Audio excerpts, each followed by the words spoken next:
Moving forward against Jap countermeasures means knowing all the tricks the enemy has up his sleeve. Every once in a while, concealed Jap tanks pin us down. So one of the jobs of ordnance behind the line of fire is the immediate study of captured enemy weapons. On the Burma frontier, the first captured Jap tank to be put into working order is rushed back to Imphal, India. There, ordnance studies it to tell the boys at the front how to knock it out. This tank holds 3 men, Japanese size, and mounts a 37 caliber plus 2 30 caliber machine guns. It has several good points. It's highly maneuverable for a quick right or left turn.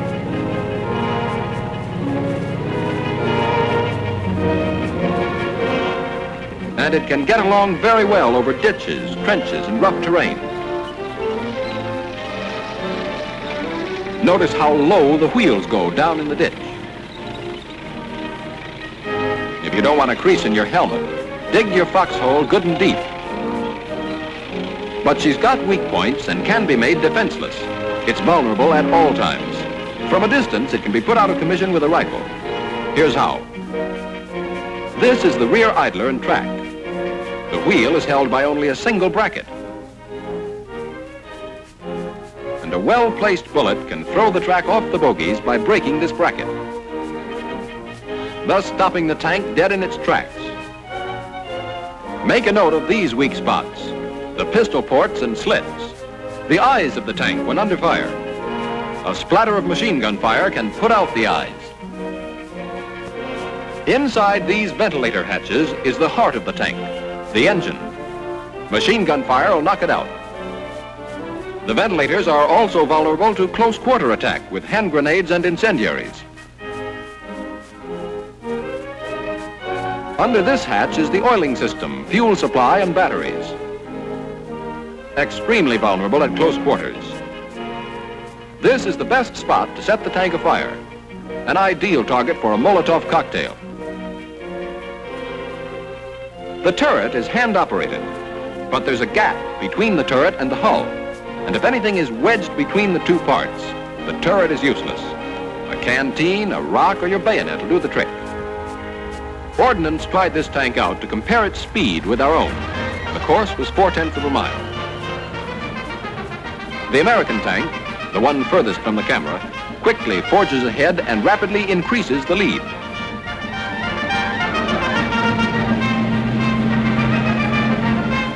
The finish line. Time for our tank, 50 seconds. Jap tank, 55 seconds. Our tank, 10% faster. A pretty good tank, but not so tough against the soldiers who have taken time to learn the weapons of the enemy.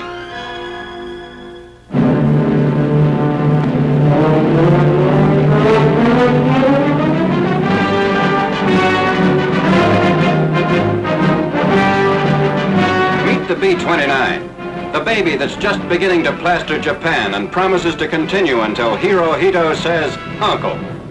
Uncle Sam, excuse please. It's so huge you can stand on that tail and look into any third-floor window.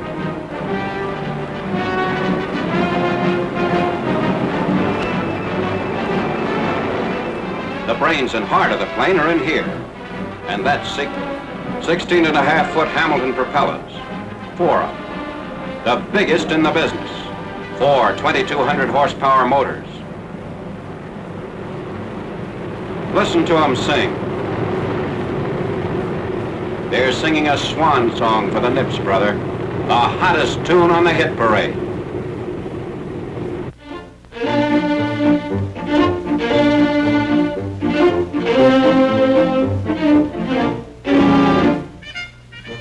These boys had wire for cable.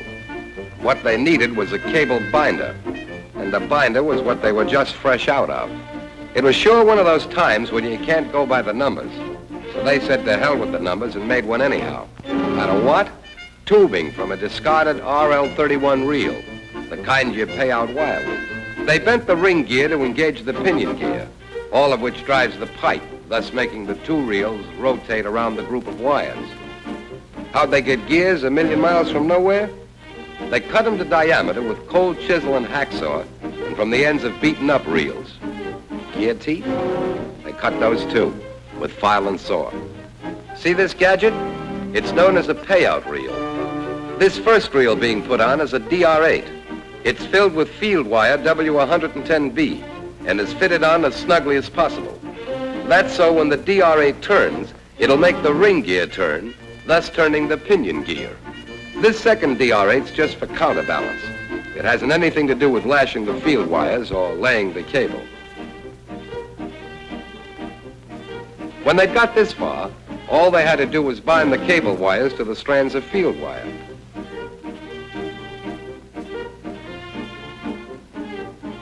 Then as the spinner was pulled forward, the reel containing the lashing wire rotated around the strands of field wire, binding them firmly together. And what's more, with this homemade gadget, these guys wrapped more wire in one day than they could have done in 4 without it.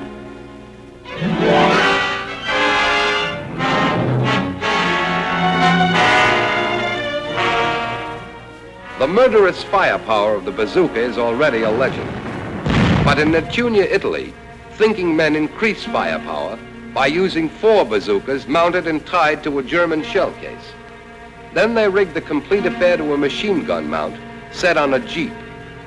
The result is a small-sized artillery attack, bazooka quadruplets, 4-way murder with a purpose.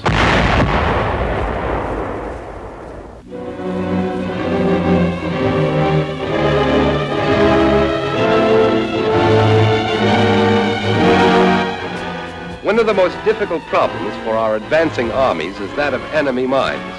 However, our metallic mine detectors have been developed to a point where we have this problem under control. In certain cases, we no longer explode metallic mines. By various ingenious devices, such as this soldier's forked stick, which enables him to spring the mine without exploding it, we're capturing them intact, to be saved and replanted against our enemy himself.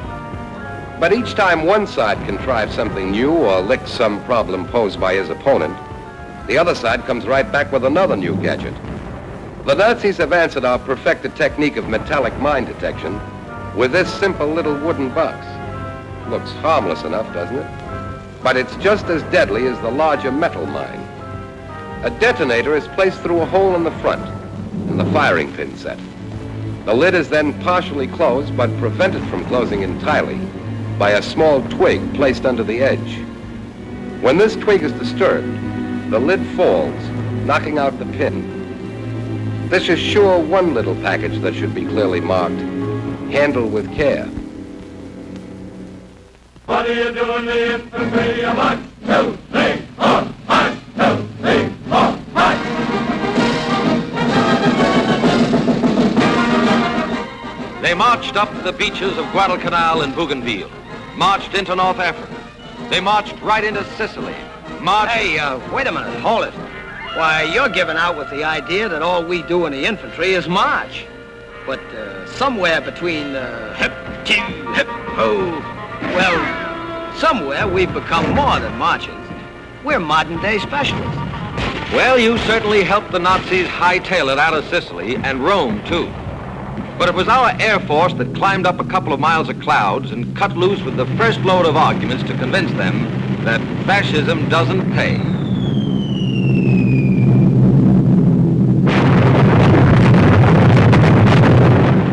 Well, the artillery helped.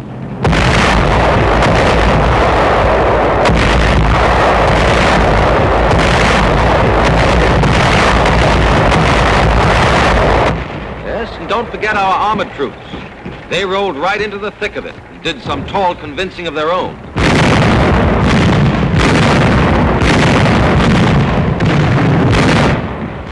But everybody knows it's the infantry that has to say the last word in this argument. We go in and tell it personally.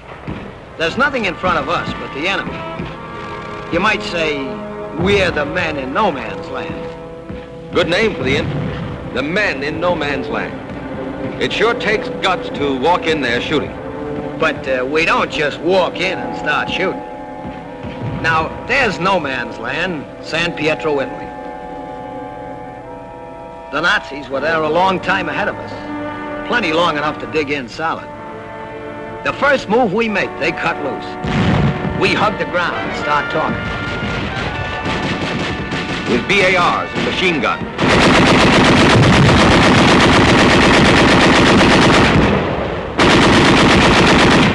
And don't forget the 81mm mortars. Their crews are really special. You know, you don't just aim an 81 at the enemy. Its fire's got to be plotted, and plotted right. Does the training you got back home help you much? You mean like keep your tail down, make yourself part of the terrain, not a bump on it? Well, brother, it's thanks to keeping low and taking advantage of every inch of cover that we're able to wipe out the forward Nazi guard positions and move in close.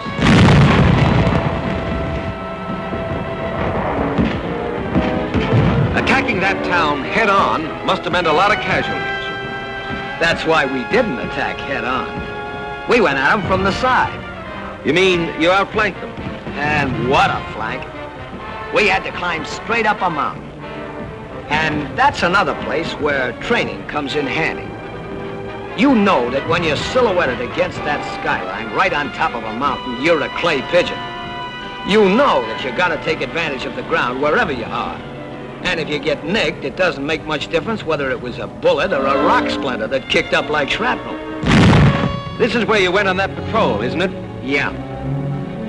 From the military crest of that hill, the part just below the top, and the highest point that's safe on any mountain, an officer points out to us the route towards the enemy line. We've got to get some vital information or we can't move in. Men on these patrols must be experts in map reading, right? Well, they've sure got to know how to get where they want to get, and back. And they got to know what they saw and where they saw it. Don't forget, their reports have got to be written with absolute accuracy or they're not worth much. Right again. And we're always on the lookout for camouflaged gun emplacements and machine gun nests. Patrol reports the enemy's flank is weaker than the center. We move up, and taking advantage of the woods, close in. 4 out of 5 dig in to cover our advance. In that way, we move forward protected by constant fire. And we really give it to those rats.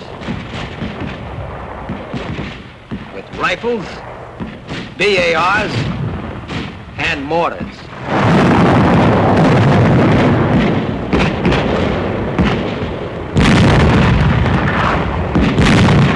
Planting a phosphorus grenade does the most good. Knocking the buzzards right out of their nests. Grenades slung on every loop, bayonets fixed and ready, means infighting. And when the Nazis move out, their communiques will say they evacuated the positions. Oh boy, what a laugh. They'll mean the infantry blasted them out. And then we move in and mop up.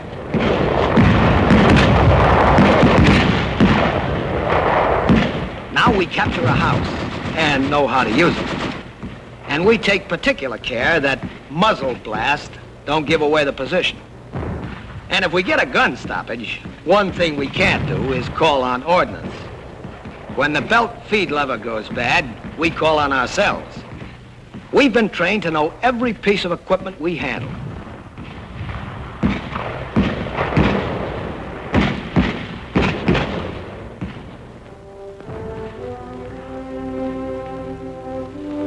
And now, this piece of land, this shattered town, is ours because the infantry moved in and took it. The infantry has made it another milestone along the great highway that leads to the end of this war. A highway along which they'll fight every yard of the way. They'll move on to newer battlefields. And wherever they stand, that land is free again. Free of the Nazis' shame and terror. They're the infantry. The guys who go in